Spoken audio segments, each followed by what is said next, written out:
Her life is wonderful. She has a lot of friends, she has many activities, but when you think about your future, it's every step, every day step, you're scary. Mothers never show to children how hard for them to be here. They left husbands, they left everything in Ukraine. The first people here came in April or May, right? Comes next May, they will have to pack their bags and go back. But the question is, go back where?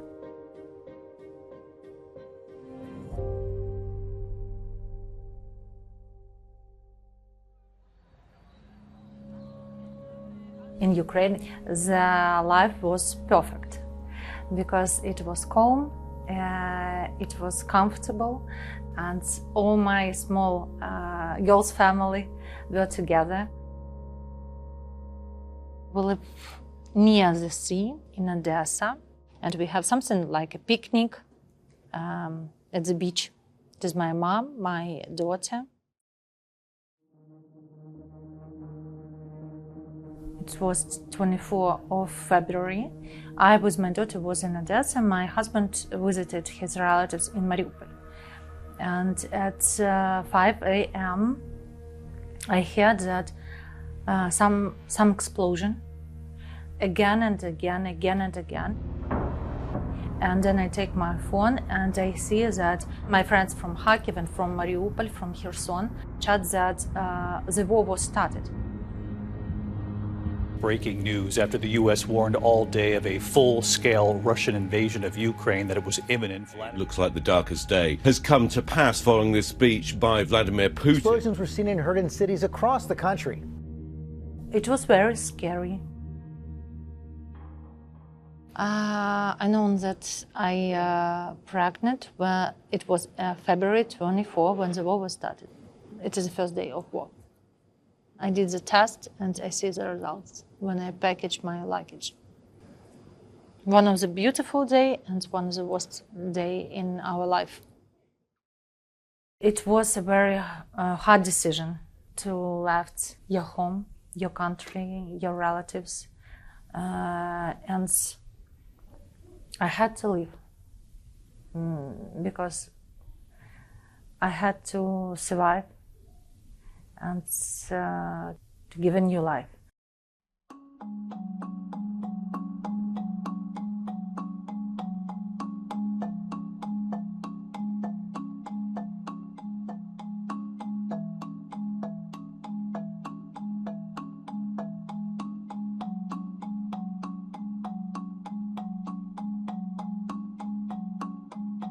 Klein Life is about 50 years old. It's opened in 1975, and it opened as a Jewish community center. And it's still official, it's a Jewish community center, but you know, we are much more of a social service agency at this point. I was born in Kharkov in Ukraine when it was still a part of the Soviet Union. And I came here in 1989 as a refugee. I'm from Rostov-on-Don, from Russia. I was born in Rostov-on-Don. I came in 1997, October 31st. They brought us to Klein Life. This neighborhood is interesting because now it has the highest concentration of immigrants in the city of Philadelphia. About 40% of people who live around here are immigrants. This building is kind of it's real community center. I like to tell people this is like a real castle for children. Every evening we have around 700 children in the building. Do not run. I'm sorry. So when first refugees, when first mothers came, it was May 2022, it was a group of mothers with children. And I got idea, suddenly I got idea, and I came to Andrei's office and I told him, can we take these children for free for camp, for summer camp? I called my board and I said, guys, this is not really kind of a Jewish program, but here's the refugees and they're coming, and we need to do something for them. And I said, how about raising $40,000? So lo and behold, we raised about $130,000. So we were able to take over 60 kids.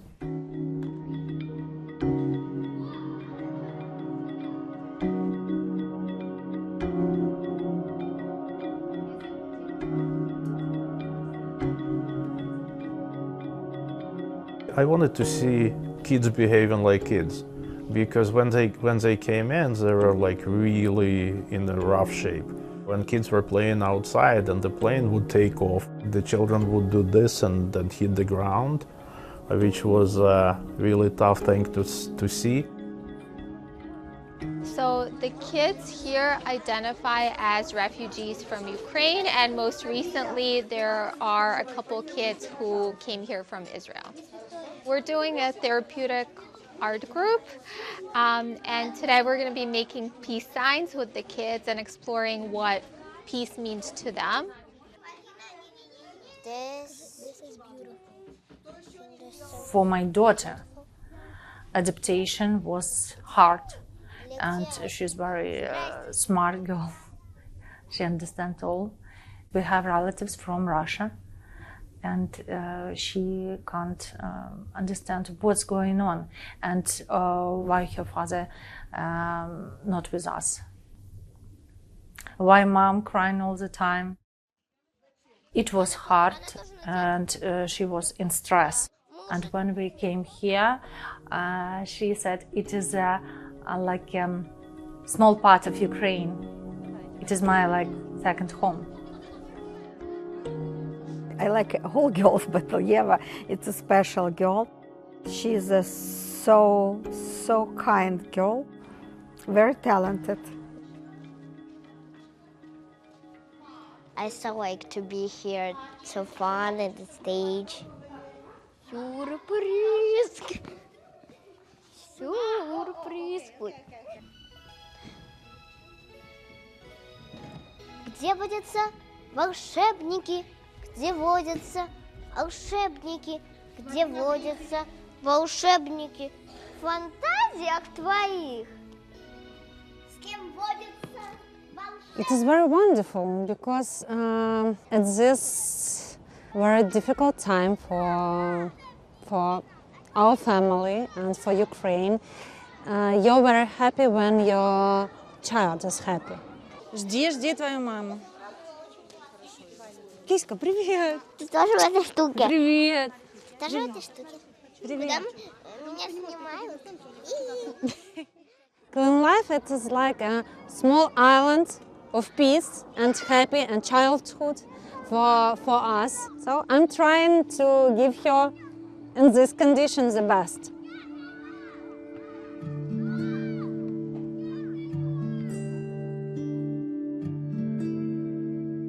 Many Ukrainians, tens of thousands, were able to utilize the United for Ukraine program in order to enter the United States with parole. Most of those individuals were admitted for 2-year periods of stay. Now the kids have been to school for 2 years, right? So they started they're speaking English, they're making friends, and now you take them and telling them, go back. Mariya, she has a more difficult story because she didn't get U4U, because she came with a visa. She came like pregnant woman. The individuals that had a visa at the time that the war started were able to come to the United States much faster than those who eventually needed to wait for the United for Ukraine program. The downside to having a visa is that with a tourist visa, you are not authorized to work in the United States. Tourists don't have any social security, work permit. I can't attend any job. I don't have any driver license. Even in this moment, after tourist visa, one of the lawyers said me that you have only one way to go to student visa. I said that I don't have money to pay for every day, and I have an infant. How I can to attend but I had to do it. My grandma helped me when I had to go to my study. She is sitting with my baby. Ukraine is designated for temporary protected status. The US government has extended the dates, so temporary protected status for Ukrainians ends on April 19th of 2025. At least at this juncture, TPS seems to be the de facto extension of the United for Ukraine program. It's likely that the designation for Ukraine will be extended certainly until the war is over, and probably even for a minimum period of 18 months after the war is over, in order to allow Ukraine an opportunity to rebuild. At this moment I applied to TPS and I awaited this status. I hope that we receive it in future and I can go to job. If I can't join to TPS, I think I will have to leave US because life is too hard and a lot of money for rents, for student payments, so it's not easy life here.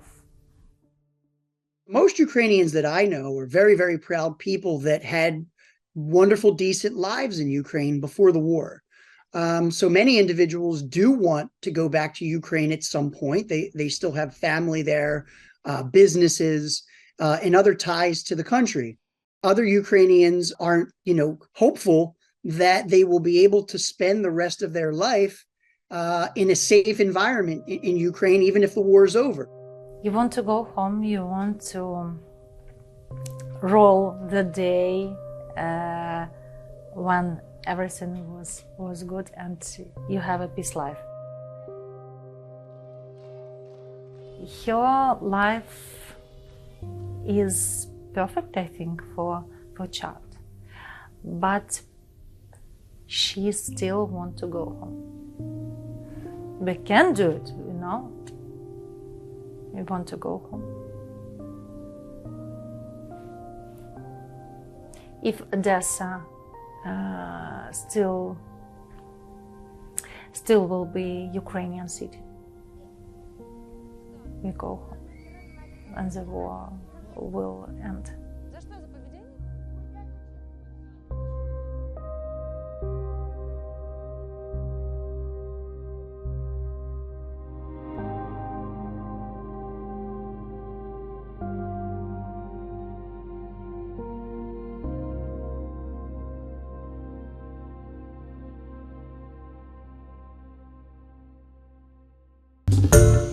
Hi everyone, George Stephanopoulos here. Thanks for checking out the ABC News YouTube channel. If you'd like to get more videos, show highlights, and watch live event coverage, click on the right over here to subscribe to our channel, and don't forget to download the ABC News app for breaking news alerts. Thanks for watching.